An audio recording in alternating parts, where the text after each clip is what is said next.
Live from downtown Detroit, home of WDIV and Click on Detroit, Local 4 News at 5 starts now. A lot of prayers were answered this weekend with our rainfall, but we are not done yet. Find out how much more of this is going to continue into Election Day. So have you missed playing your favorite slot machine? Come Wednesday, you'll be able to. We're going to do everything to make sure that there's nobody in here who can transmit it. But remember, it's going to be a decidedly different experience. We'll take you on a tour. All right, Rod, we're going to begin, though, with the countdown to tomorrow's Michigan primary and what voters can expect as we cast our ballots in the midst of a pandemic. Good to have you with us this Monday at 5. There are a lot of major issues on tomorrow's ballots, big races. A lot of voters already know about it because they've already mailed their ballots in. Yeah, let's take a look at some of the big races now. In Oakland County, there's a heated primary for county executive. Over in Macomb County, there's a crowded GOP primary race for the House seat that's being vacated by Paul Mitchell. And in Wayne County, Rashida Tlaib is facing a primary challenge from Brenda Jones. And that's just 3 of the big races on which voters are deciding. And of course, all happening with an expected record number of absentee voters casting their ballots. They've already done so. We knew as of last Friday, over 1 million of them had already been turned in. Consumer investigator Hank Winchester looking into a very unusual primary election. He's live in Royal Oak. Hank? Yeah, Devin, I would say this one's going to be very different from primaries of the past. And the main reason, all those absentee voters you mentioned, I mean, this box here has been nonstop activity throughout the day. People coming, putting that absentee ballot in, the clerk coming out every few hours, clearing them out. Tomorrow is going to be very interesting. A steady stream of people today making sure their voice is heard in this year's primary. Primary election day will be unlike any other in Michigan's history. And the one reason, the sheer volume of people who will be voting absentee. People like Mark Center, who today is handing in his absentee ballot in downtown Royal Oak. Well, it's kind of mixed emotions, right? Mark, like many, feeling a bit disconnected from the process this year, not being in the voting booth, not being surrounded by others who are voting, wondering if his vote will really be counted. It's a little bit scary because, you know, you can see when you submit your thing automated, hey, it's done. I can't see that here. The fact is that while absentee voting has been an option for many years, the coronavirus pandemic has created a big spike in requests this year. Let's take a look at the numbers. In Michigan, there are roughly 7.7 million registered voters. Roughly over 2 million requested absentee ballots for this primary. 1.2 million have already been returned. The Secretary of State telling us that with this big increase, expect a delay in getting results, possibly Wednesday, maybe even Thursday. If you want to vote in person, you have that option too. The polls open tomorrow at 7 a.m. They remain open until 8 p.m. You can vote in person at your normal location or drop off your absentee ballot at your clerk's office or City Hall drop box. Face masks are not required, but they are strongly encouraged. Back out here live again. It's already been a very busy day for the clerk here in Royal Oak, for example, making her way here to the drop box, clearing this out every few hours because the demand has been so high. Again, the polls open tomorrow. You can vote in person starting at 7 a.m. And if you encounter any problems getting your absentee ballot to the proper channel, to the clerk, if you have problems at the polls, make sure you reach out to the Help Me Hank team. We want to hear from you. We're live here tonight in Royal Oak at 6 o'clock. We're going to have information from the Secretary of State, Jocelyn Benson herself. Back to you. Okay, Hank, we look forward to hearing from you again at 6. And we want to let you know about this really cool feature that we have on clickondetroit.com that lets you track your absentee ballot once you've sent it in. All it needs is your name and your birthday, and you can make sure your vote is in the right hands. You can find the link right on our homepage, and we'll be keeping it up throughout the election, so check it out.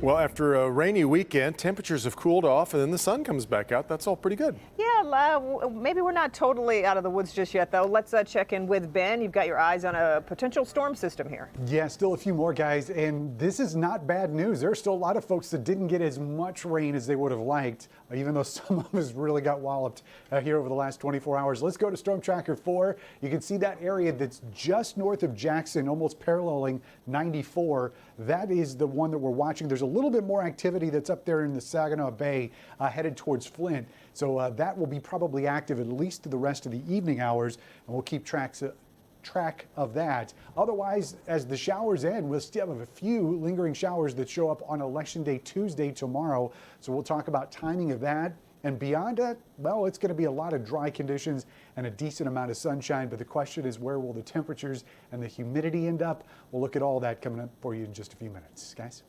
All right, Ben. Now, new coronavirus cases up significantly, as we see often on Mondays due to a lag in reporting. State reporting 604 new cases confirmed over the past 24 hours. And along with that, another 6 people in Michigan have lost their lives to the virus over the past day. The pandemic continues to have an effect on Major League Baseball. This week's 4-game series between the Tigers and the St. Louis Cardinals has been postponed. It comes as 7 Cardinal players and 6 staff members tested positive for COVID-19 within the last week.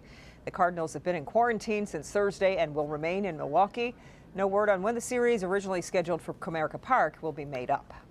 We're learning more also about the circumstances surrounding Matthew Stafford's placement on the NFL's injured reserve COVID-19 list. Sports Illustrated is reporting he tested positive for coronavirus.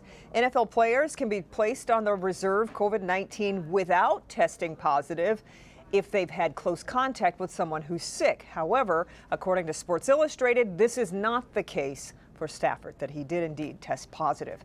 Changes are coming meanwhile this week at the state capitol after a lawmaker tests positive for COVID-19. In-person voting and committee hearings are canceled this week. This comes after State Senator Tom Barrett tested positive for the virus. The House Business Office will remain available for any members or staff seeking resources for local testing options. Now, new data shows 4 in 10 of all U.S. coronavirus cases were reported over the last month alone. That is a troubling sign of how quickly the pandemic is accelerating. It also comes as lawmakers finish another day of negotiations over a new relief package to help struggling Americans. Alice Barr following it all in Washington. Alice? Devin, with enhanced jobless benefits now expired, the Trump administration and top Democrats are feeling the pressure to reach a deal on a sweeping bill to stabilize the economy.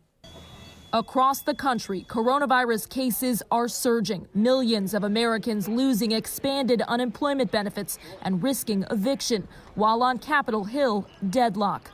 Top Trump administration officials again negotiating with congressional Democrats today about the next coronavirus relief bill. But the two sides remain far apart on how much to spend. It's absolutely essential that we reach agreement. Tens of millions of people are out of work. What the Democrats want, they're slow rolling it, and all they're really interested in is bailout money to bail out radical left governors and radical left mayors. Now, the Washington Post reports the White House is considering going around Congress to address the economic crisis with unilateral action. At the same time, a warning from Coronavirus Task Force Coordinator Dr. Deborah Birx. With 42% of all virus cases recorded in the month of July, the pandemic is in a new phase. What we're seeing today is different from March and April. It is extraordinarily widespread. President Trump on Twitter accusing Dr. Birx of giving in to criticism, saying she, quote, took the bait and hit us. Pathetic. And as the president continues to urge schools to reopen this fall, a major outbreak in Georgia is being traced to an overnight summer camp. It demonstrates that children of all ages, young to old, can both get infected and transmit the virus to others. The CDC says out of nearly 600 campers and staff, 344 were tested for COVID-19, with 260 testing positive, the vast majority children.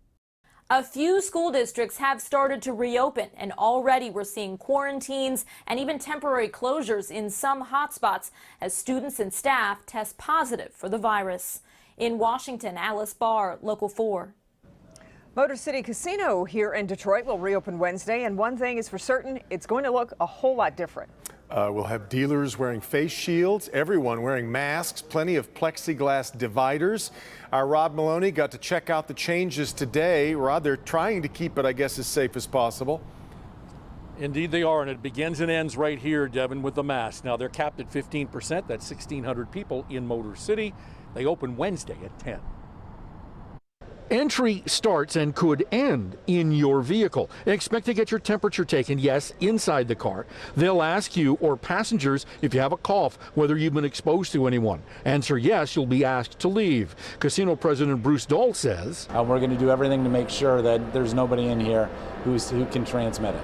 As for the games, every other slot machine closed. Table games cut from 6 positions to 3. And we are adding plexiglass to each table so that if you're close, and that's true with the cages, our club booth, sports book, anywhere you're face-to-face transaction, we're trying to get plexi up.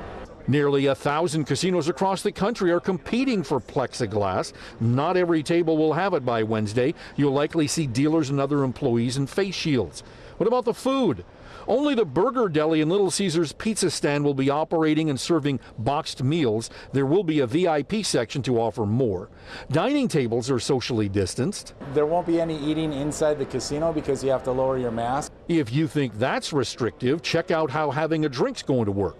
We have the opportunity, quite frankly, to order drinks through the slot machine. Cocktail server will bring it to you in a disposable glass, and you're seated at a machine, you can drink it. Pull your mask down, take a sip, put your mask back up. Worried about sanitization? Expect to see these spray gun gadgets in action. We'll close down sections of 200 machines at a time, spray them down, they dry in 5 minutes, and you've essentially eliminated the virus. A lot of stuff won't be open, like the buffet, iridescence, the soundboard, the theater, the spa, and the hotel, at least for now, although they'll be looking to take reservations here in the days to come. Back to you. Well, Rod, we heard a reference about the sports book in there, which, of course, we haven't had all that long. A lot of people were excited when it came along. Will that be open? Well, it will not be open Wednesday. They say it opens on Friday. Yeah. All right, Rod. Well, he has not left a Detroit church for 2.5 years, and this week his case hits a critical phase. New tonight, why this immigrant says being forced to leave the U.S. will put his wife's life in danger. Here's Kim. These fan faces can be found all around Grosse Pointe, and they're more than just cute. I'll explain how they're helping children learn and giving a teacher national recognition.